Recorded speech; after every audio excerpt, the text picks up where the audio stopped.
बातमी आहे प्रशांत जगताप यांनी केलेल्या टीकेसंदर्भात। यावेळेस प्रशांत जगताप यांनी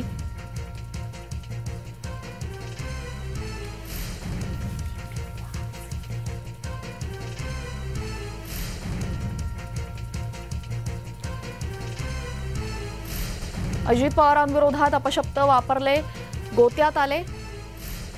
प्रशांत जगताप यांच्यासह 8 जणांविरोधात गुन्हा दाखल।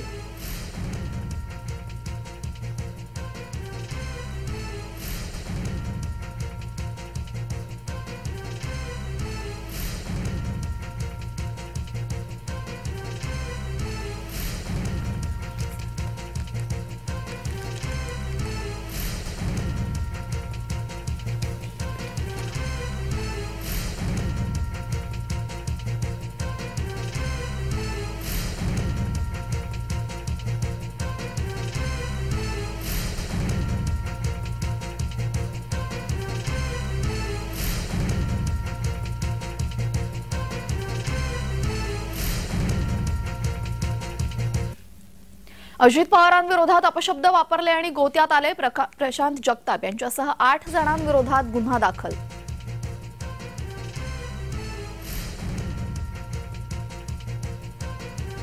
आज जो गुन्हा दाखल झालाय तो सर्वस्वी चुकीचा आहे। सगळ्या टीव्ही चॅनल्सला, सगळ्या पत्रकारांना माहिती की मी त्या ठिकाणी उपस्थित नाही। त्याचे शेकडो व्हिडिओज आहेत। असा सुद्धा माझं नाव मुद्दाम गोवण्यात आलेलं आहे। ही गोष्ट या संदर्भामध्ये आता पुण्याने आणि महाराष्ट्रातील जनतेने समजून घेण्याची गरज आहे की सत्तेचा हा गैरवापर आहे। सत्तेतून कुठेतरी पोलिसांना, सीपींना, डीसीपींना या ठिकाणी प्रेशराईज करून हा गुन्हा दाखल करण्यासाठी मजबूर केले जात आहे।